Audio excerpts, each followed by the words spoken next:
Good morning, everybody. Welcome to my sun-drenched patio here in beautiful Las Vegas. It is a gorgeous April morning. The sun is shining, the birds are chirping, the cars are roaring away on the street, heading to work or somewhere, and we are going to discuss the young adult LGBTQ romance, Fernando. After spending a year in a men's prison for petty crimes, 19-year-old trans woman Amari moves to Brazil to live with her father and volunteer with him in the Peace Corps while she tries to get her life together. On her first day at the camp, she meets handsome local boy Gabriel, and sparks start to fly almost instantly. As their connection grows and her emotions reach a fever pitch, Amari struggles between sharing her secret with Gabriel and her fear of how he will react. As it turns out, however, Gabriel has a secret of his own. So I really enjoyed this book for a number of reasons, not the least of which is because it's written by one of Vegas's own, Chanel Hardy, who I met through the Path to Publishing Facebook group. But there are, as always, minimum three reasons why you should read this book. Number one, a critical POV. So because we're dealing with trans romance, it is, I think, important to say upfront that this is not a known voices book. I didn't know that when I started reading it.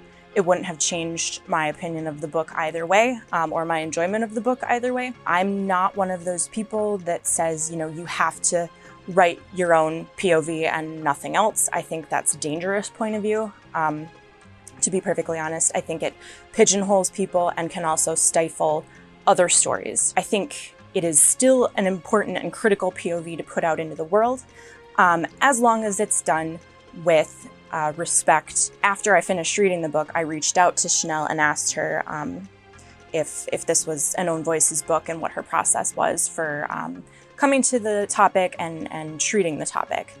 And I got an answer. I was going to share it here, but because she has agreed to do an author interview with me on the upcoming series, The Neon Salon, I'm actually going to reserve comment on that particular point. I'm going to let her express that in her own words later on. So be on the lookout for that in the coming months. What I will say right now is, in my mind at least, I thought her approach was very sensitive and very good for the LGBTQ POV in literature. We'll leave it at that for now, but stay tuned for more on that point. Number two, gorgeous atmospherics. This book takes place in Brazil, obviously, and that's a really smart choice because it's kind of easy to make ziplining over the tops of jungle trees and climbing up to an oceanside cliff and jumping off into the ocean.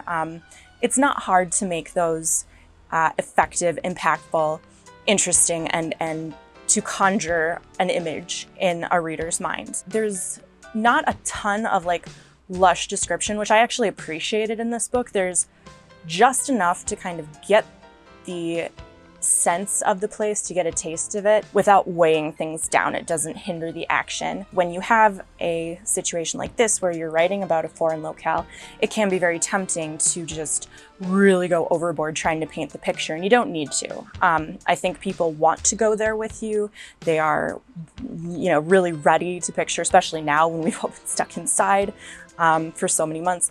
We want to picture those beautiful places, and we can picture them in our heads. If you're describing like an office building or, your own apartment, maybe you need to try a little bit harder to make it interesting. But for exotic locales, you can just kind of rely on, I think, little sprinkles of description, and people will go there with you. Number three, hope springs eternal. There is personal tragedy and personal drama in this book on both sides, both for Amari and for Gabriel. But despite those tragedies, the message in the end is very hopeful. It's classified as romance technically, but if there was a category for LGBTQ romantic fairy tale, that's almost kind of what this is. Not to say that trans people can't find happiness and that it's, a fantasy for them to find a romantic love. That's ridiculous. But it is very much it has a happy ending,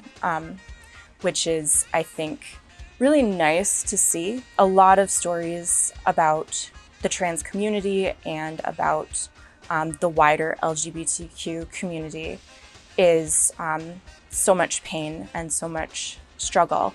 And those stories are absolutely important, especially for own voices. But it's also good to have this too. It's important to see that there is hope and that you can be happy and that you deserve love no matter who you are, and you can find love no matter who you are. This other side of the coin is an important aspect to add to the literary canon as well. For this month's writer's takeaway, this one has kind of been a long time coming. I've been seeing sort of hints that, oh, maybe I should address this topic here and there, sprinkled throughout previous books. At this point, I think it is important that we take a month and go back to grammar school. Hello. So what we're going to start with here is the anatomy of a dialogue sentence. I've got an example of something someone might say, especially in a book like Fernando, where there's water everywhere. So the first thing you're going to want to do is you're going to want to put this sentence in quotes, obviously. Now, be careful because there are a couple of different quotes that are available to you depending on your word processor, and you want to make sure you get the right ones, okay? Now, this is what's called a straight quote. Pretty self-explanatory. It's 2 straight lines. This is a smart quote, and it usually looks like 2 curves or 2 diagonal dashes. So this is straight, this is curved, and these 2 could look the same. Always, you want to use the smart quotes when you're talking about putting a sentence in dialogue. This is a holdover from the typewriter days, so I'm told, and is only really ever used when you're doing like computer code or something really technical. So you never want to use this, always one of these. All right, so to start off doing our sentence properly, we'll put our quotes in. Now, the next thing we'll talk about is the punctuation on this sentence. What goes here entirely depends on what is going to come after this sentence. If it is a dialogue tag, he said, she whined, they exclaimed, etc., anything that indicates that someone is communicating this sentence verbally, that's called a dialogue tag. If a dialogue tag follows this sentence, it is usually going to be a comma or an exclamation point or a question mark, but it's never ever going to be a period if it's a dialogue tag afterwards.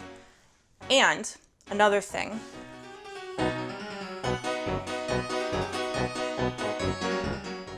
it is always going to be lowercase.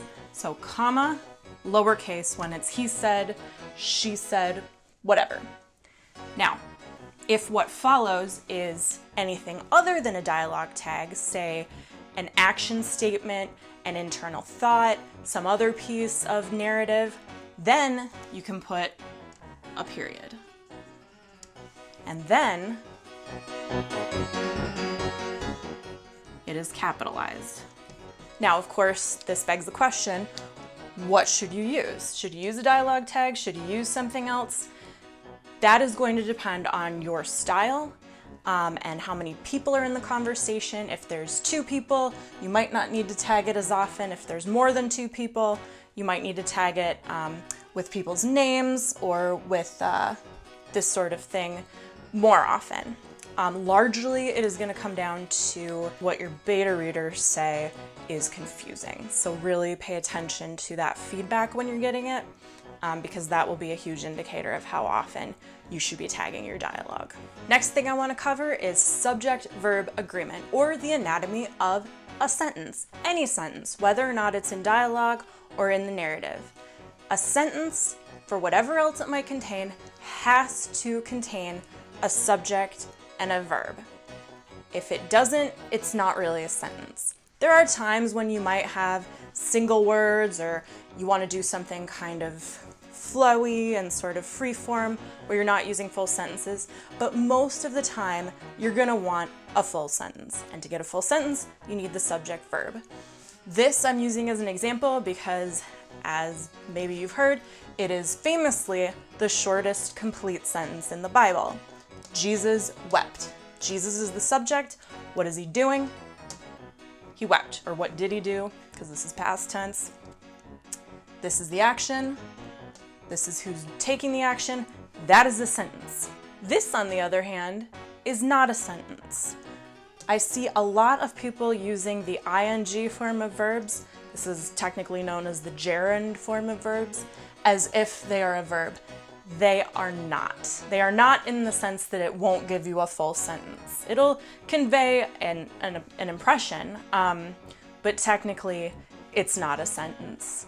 This would be a sentence. Jesus is weeping. That's the present form of the past tense of Jesus wept. If you want to make it present, you would use something more like this. Jesus weeps. And then you got a perfect sentence. And the last thing I'm going to cover, title case versus capital case, or really capitalization best practices kind of as a primer. So title case is how I have it written here. It is the first letters are capitalized. Capital case is where all the letters are capitalized. This is important to know. Title case is used for exactly what it says. Titles, movies, TV shows, books, things like that. Capital case is almost never okay to use. At least that's what my editor told me. Unless you're writing YA, which this is, so this book kind of gets a pass on it.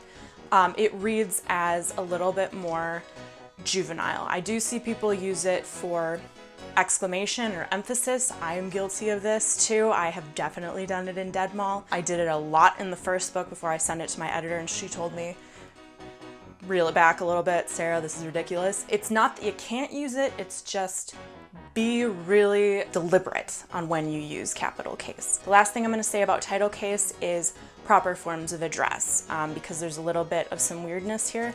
So things like parental address, things like that are a perfect example. So dad is always capitalized when you're saying, hey dad, or, you know, using it as his, basically as his name. If you're assigning him the name of dad, you would capitalize it just like you would capitalize his given name. When you don't capitalize it is when it is possessive. My dad. Not capitalized. This, that, don't do that. That is not correct. And that in a nutshell is your quick and dirty 5-minute Ugly Cat Grammar School.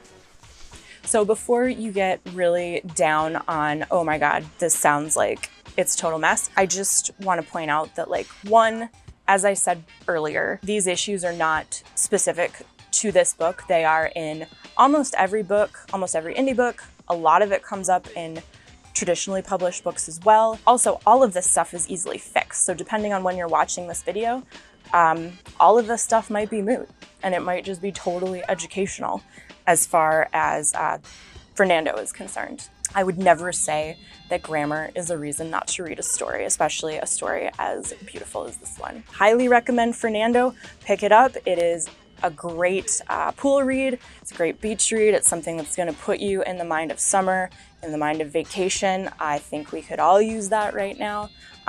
It is on the short side, so it'll be a quick one. And it's just a lovely, uplifting tale of romance. Thank you again, as always, for watching Indie Book Club. If you would be so kind to like and subscribe to our YouTube page, that would be lovely. We also are available on Facebook, Twitter, and Instagram under the Ugly Cats. Next month, we will be covering the, let me see if I can get this right, young adult dystopian romance, It's Not You by Schuler Thorpe. And that one's going to be a very interesting, very unique installment. Enjoy your day, enjoy your spring, and we will see you in May. Bye, everyone.